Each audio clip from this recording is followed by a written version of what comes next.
So the first good morning is coming to you this morning from a hiker. Good morning, family.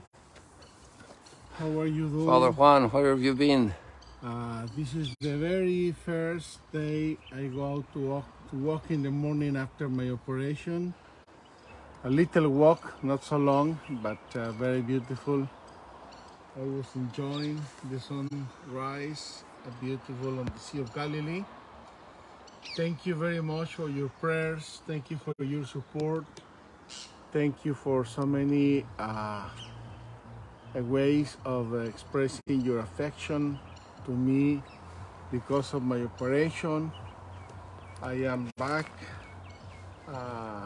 almost ready for hiking, almost ready for going up to Mount Arbel, which is my dream, the day I can go up again.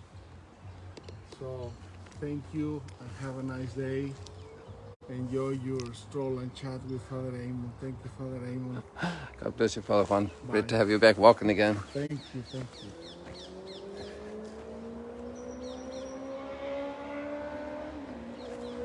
So Father Juan had an injury when he was a child, and you know he has unendless energy now. But I imagine when he was a little child, there was no stopping him anywhere, and he probably got over the hurt or the pain or whatever it was, and he was running around like everything. So probably the parents thought he was all okay.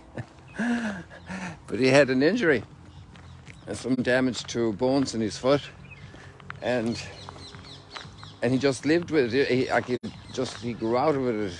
It wasn't there anymore. But obviously, when nature is hurt, then the bill comes home at some point. And that was this past year. He was beginning to have issues with his foot, and he got it examined. And the doctors monitored it and figured that there was a very aggressive way to do it with the surgery, and to actually put a couple of bones together. I don't know all the details, but so he was out of action on a wheelchair for a while, and he had his surgery, and then he was in rehab for quite a while, doing all his physiotherapy, and the physiotherapist tried to keep him from walking because he was always doing a bit more than was called for, apparently. But he felt he could do it, and now to see him out this morning like that is a nice surprise. You know, all of life is a gift. Every tree, every leaf, every flower, all of life is a gift. Gifts we have to take care of. It's funny, this was completely filled with little tents yesterday, hundreds of them. And actually, I was curious. That's why I came down here this morning. I was curious to see what was the situation here. I don't see a single tent. How the behavior in society has its moments, and then there's the line drawn, and people go back to their usual activity. It's also the coolest morning I've sensed here since the springtime. I think it's I just saw on the temperature 21 degrees centigrade. So that'd be about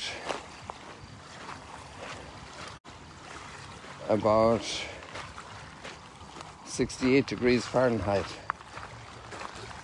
And it feels fresh, you know. Before it was quite hot always. And we're still going to have some nights that will be warmer than this in the next week, according to the prediction.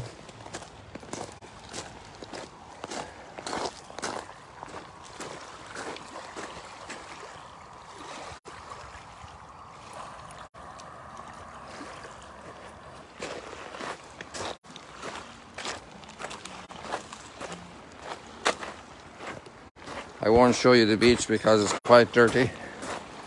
Unfortunately, people leave so much after them. Sad to say.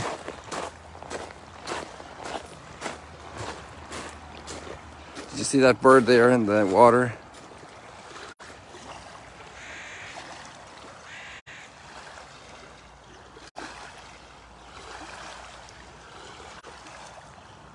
It's gone over here now to the left.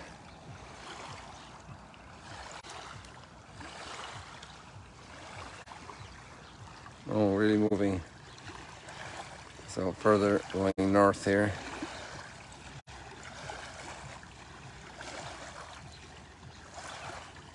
Oh wow, nice and fast.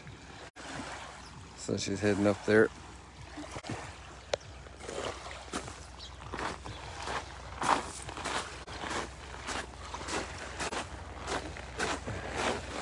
Here's a clean spot I can show you.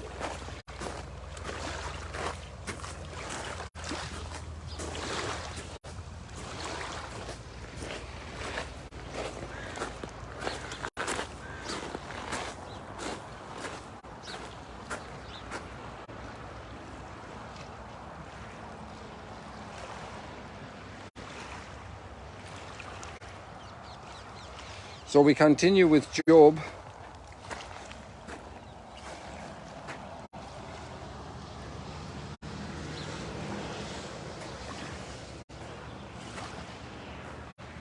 And he is replying to those who came to visit him with very critical mindsets, trying to explain his suffering and the reasons for it.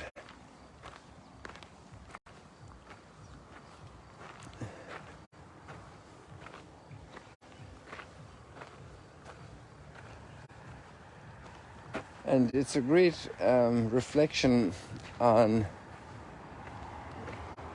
the difference between God and us. Just a whole different scale. And that pondering of the greatness of God, the creator of the entire universe. And one of the lines so poetically said that God can command the sun and it does not rise. A way of expressing his dominion over all creation.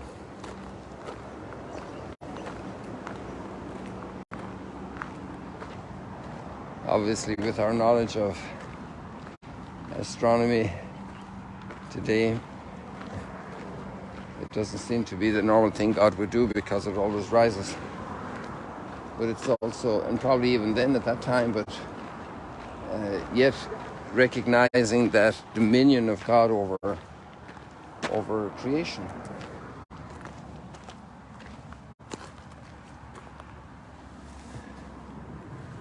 I just got a stone in my sandal here.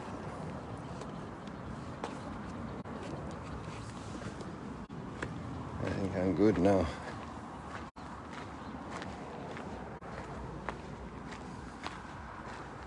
How God transcends us. And there's such a sense of that transcendence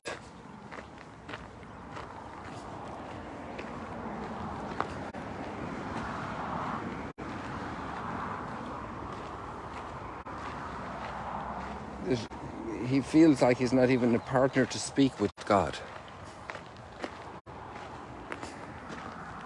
I could not believe that he would hearken to my words.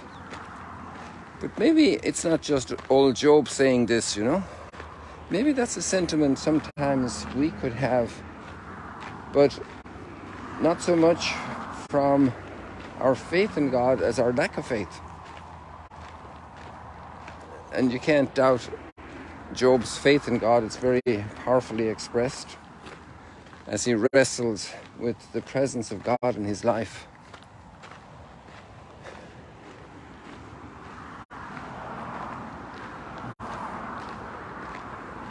And there are lines of great confidence and trust in the Old Testament about that closeness to God.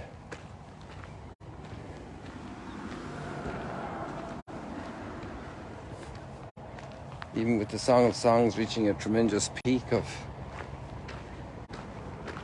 search for God and pursuit of God, and God's, and the relationship, the mutual relationship, expressed with the imagery of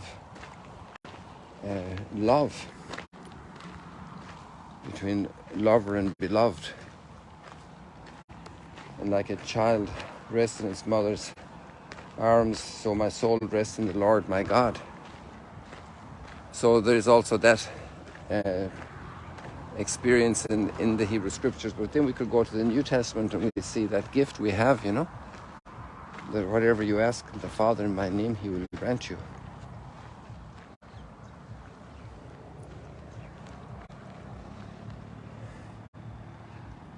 How do you see this plant right now that I have right in front of the camera? But let's look at it with the light from the other side. And I even see a big cobweb. It's so beautiful.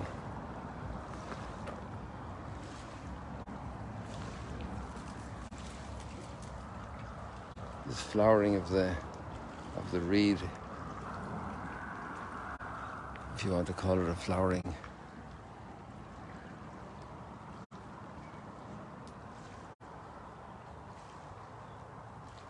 Then we have one big cobweb here. I'm not sure how much it will be. You can see the little dust hanging in the air there, little specks that are sustained in the cobweb.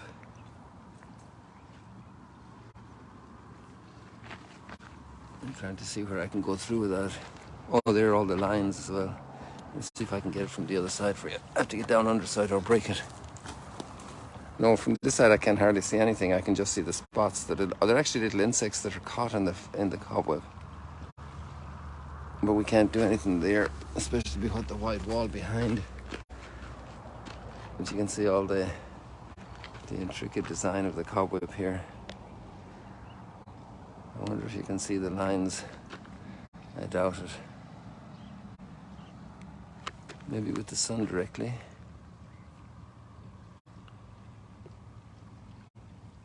No, there's no chance.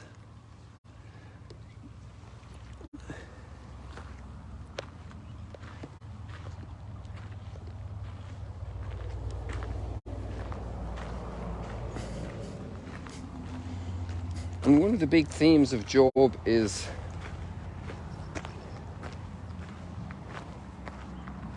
that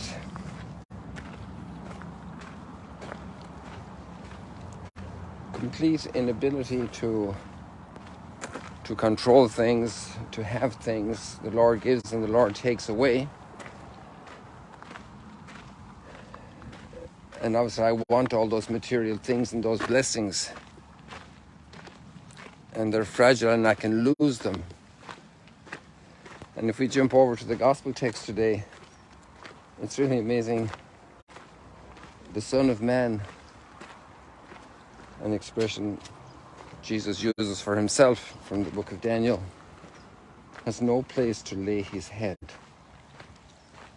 Foxes have dens and the birds of the sky have nests, but the Son of Man has nowhere to rest his head.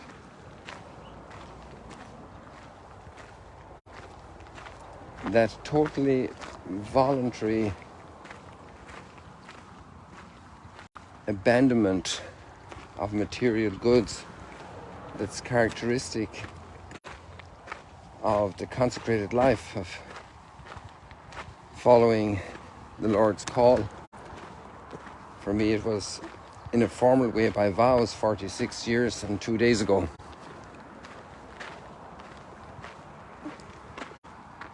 To not own anything. So sometimes we can lose things.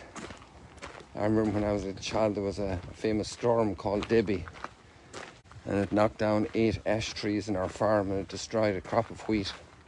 That was very tough.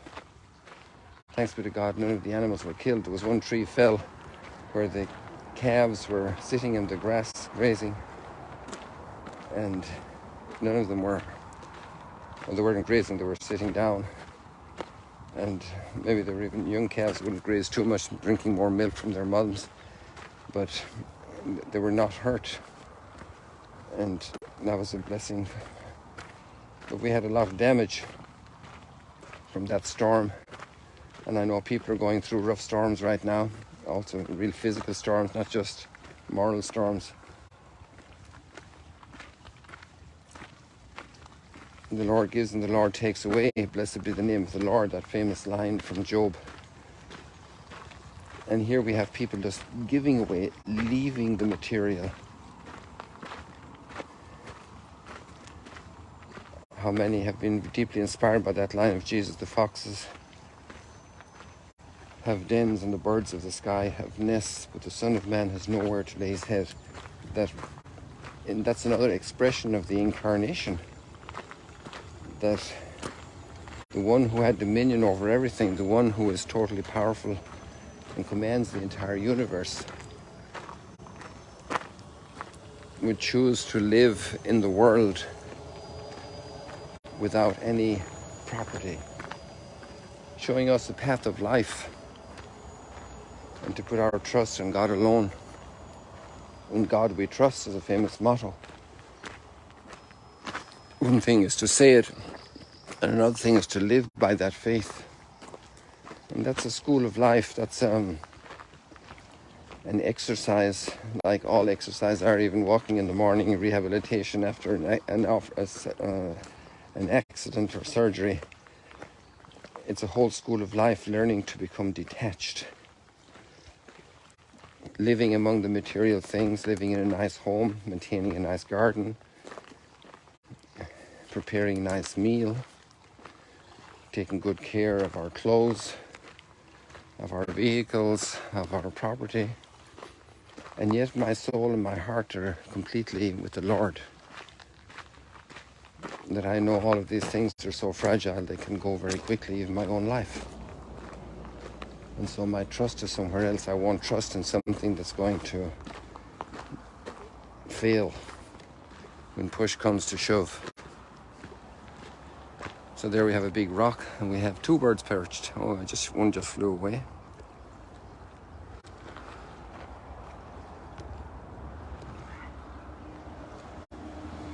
That's quite the rock there.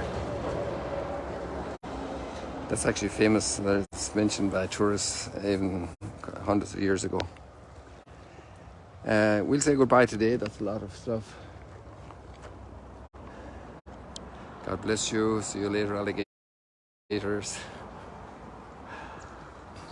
Let's just go up to the blue sky this morning.